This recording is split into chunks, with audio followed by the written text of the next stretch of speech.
प्रिय बच्चों, आपका एक बार स्वागत है आपके YouTube चैनल पे। और आज हम लोग करेंगे कक्षा 8वीं में संस्कृत 8 ग्रेड अभ्यास पुस्तिका का कंप्लीट सॉल्यूशन। तो चलिए बिना समय को गवाते हुए हम पहला प्रश्न लेके आते हैं। बच्चों, अगर आपको 8वीं के वार्षिक पेपर में बहुत अच्छे अंक प्राप्त करना हो तो प्लीज़ इस चैनल को सब्सक्राइब कर लीजिए। क्यों? क्योंकि आप जानते हैं अर्धवार्षिक में आपने देख ही लिया इस चैनल ने आपको क्या प्रोवाइड कराया था, और बिल्कुल सही सही प्रोवाइड कराते हैं हम लोग। तो इसी प्रकार अगर वार्षिक के लिए भी चाहिए आपको सही सही, तो प्लीज़ चैनल को सब्सक्राइब कर ली। जैसे ही वार्षिक पेपर स्टार्ट होंगे उस समय आप ढूंढते रहेंगे कहाँ से मुझे ये मिलेगा, कहाँ से वो मिलेगा, पर इस चैनल में आपको कंप्लीट सॉल्यूशन भी मिलेगा और पूरा कंप्लीट सही सही मिलेगा। इसके लिए प्लीज़ चैनल को सब्सक्राइब अवश्य कर लीजिए।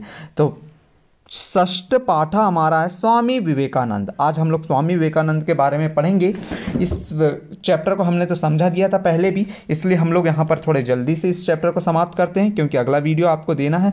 ठीक है, तो देखिए, स्वामी विवेकानंद केषां कृते विशिष्ट प्रेरक आसीत्। जो स्वामी विवेकानंद है वो विशिष्ट प्रेरक के रूप में कहाँ के जाने जाते हैं? यूनाम। ठीक है, आगे देखें अगला प्रश्न। केन भारतस्य प्राचीन गौरवम विदेशेषु स्थापितम। जो भारत के प्राचीन मतलब कि जो भारत की जो प्राचीन जो सभ्यता है, गौरव है, उसे विदेशों में किसने स्थापित किया? तो उसे विदेशों में स्वामी विवेकानंदेन ने स्थापित किया। स्वामी विवेकानंदेन क्यों लिखें? क्योंकि विभक्ति के साथ हमें यूज करना था। नरेंद्र नाथा कस्मात् परिव्राजक दीक्षां प्राप्नोति तस्मा देव। ठीक है, बहुत अच्छा प्रश्न है बच्चों हमारा। विवेकानंद कस्य प्रचाराय अखिल जीवनम समर्पयामास। स्वामी विवेकानंद जी ने अपना जो जीवन है किसके प्रचार के लिए पूरा समर्पित कर दिया? तो वेदांत, अर्थात वेदांत के लिए अपना समर्पित पूरा जीवन कर दिया। अगला प्रश्न है, एक वाक्य आ गए अब हमारे। एक वाक्य इस प्रकार से लिखते हैं बच्चों, आप एक शब्द में लिख देते भगिनी निवेदिता, वो गलत है। ठीक है बच्चों, पूरा इस प्रकार से लिखना है। आंगल देशिया कुमारी नोबल के नामना प्रसिद्धा। तो आंगल देश की जो कुमारी नोबेल के नाम से जानी जाती थी, किससे जाना जाता था? तो भगिनी निवेदिता। आंगल देशिया कुमारी नोबल भगिनी निवेदिता नामना प्रसिद्धा।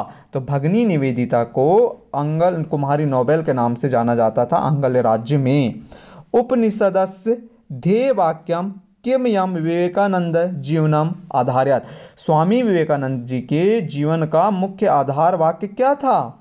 तो उत्तिष्ठम जागृत प्राप्त वरानी बोधत। मतलब आप अपने कार्यों के लिए हमेशा जागृत रहें, तभी आपको उसमें सफलता प्राप्त होगी। अगला प्रश्न देखें।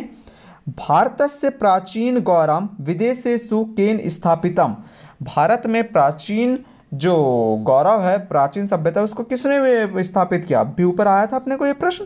तो भारतस्य प्राचीन गौरव विदेशेषु स्वामी विवेकानंदेन स्थापितम। स्वामी विवेकानंद जी ने ही हमारे भारत के प्राचीन गौरव को विदेशों में स्थापित किया।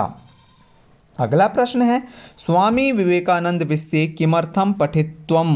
स्वामी विवेकानंद के विषय में रविन्द्रनाथ टैगोर पठित्वम, अर्थात स्वामी विवेकानंद विषय रविन्द्रनाथ टैगोर पठित्वम। स्वामी विवेकानंद के जीवन के बारे में रविन्द्रनाथ टैगोर ने भी पढ़ा। विवेकानंदस्य अध्यात्म पराय कार्ये जीवनस्य का अवधारणा आसीत् सविस्तारम लिखत।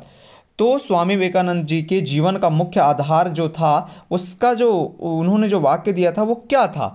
तो मतलब कि उन्होंने क्या बताया? तो उन्होंने बताया कि बहुजन हिताय बहुजन सुखाय। मतलब आप राष्ट्र का लिए अपना जीवन समर्पित कीजिए, आपको बहुत ही उस राष्ट्र के कार्य में सुख मिलेगा। ठीक है, इति विवेकानंदस्य अध्यात्म पराय कार्ये जीवनस्य अवधारणम अस्ति। यही उनके वाक्य जो है उनके जीवन का मुख्य आधार था। अब यहाँ पर हमें समास विग्रह करके, यहाँ पर एक साइड समास दिया गया, एक साइड हमें समास विग्रह दिया गया, हमें इनको आपस में मिलाना है। जैसे लोक सेवकः का क्या हो जाएगा? लोकस्य सेवकः। परोपकारः का क्या हो जाएगा? परेषां उपकारः। परिवाज दक्षिकाम का क्या हो जाएगा? परिवाजस्य दीक्षाम। जीवन गति का क्या हो जाएगा, जीवनस्य गति। फिर संस्कृता अनुरागी का क्या हो जाएगा, संस्कृतस्य अनुरागी। और पथ प्रदर्शक का क्या हो जाएगा, पथस्य प्रदर्शक। देखो इस प्रकार से हमने यहाँ पर बच्चों आपके लिए लिख दिया है, आप भी इस प्रकार से लिख लीजिएगा। तो बच्चों कैसा लगा वीडियो कमेंट कर लीजिएगा और अवश्य बताइएगा, और ऐसे ही शानदार वीडियो के लिए इस चैनल में बने रहिएगा। और 8वीं में अगर आपको बहुत अच्छे अंक प्राप्त करना है तो इस चैनल को सब्सक्राइब कर लीजिए, क्योंकि आगामी परीक्षा जो होने वाली है आपकी वार्षिक, उसमें हम आपको कंप्लीट सॉल्यूशन बहुत अच्छे तरीके से प्रोवाइड कराते हैं, और बिल्कुल जो प्रोवाइड कराते हैं वही पेपर में आता है। तो ठीक है बच्चों, मिलते हैं अगले वीडियो में, पर उसके पहले प्लीज़ चैनल को सब्सक्राइब कर लेना, शेयर भी करना, दोस्तों में शेयर कीजिए, व्हाट्सएप ग्रुप आपके पास है वहाँ पर भी शेयर कर दीजिए, स्कूल ग्रुपों में शेयर कीजिए, जिससे कि अधिक बच्चों को भी ये जानकारी मिल जाए और बहुत अच्छे से समझ के पढ़ लें। ठीक है बच्चों, मिलते हैं अगले वीडियो में। Thank you for watching student.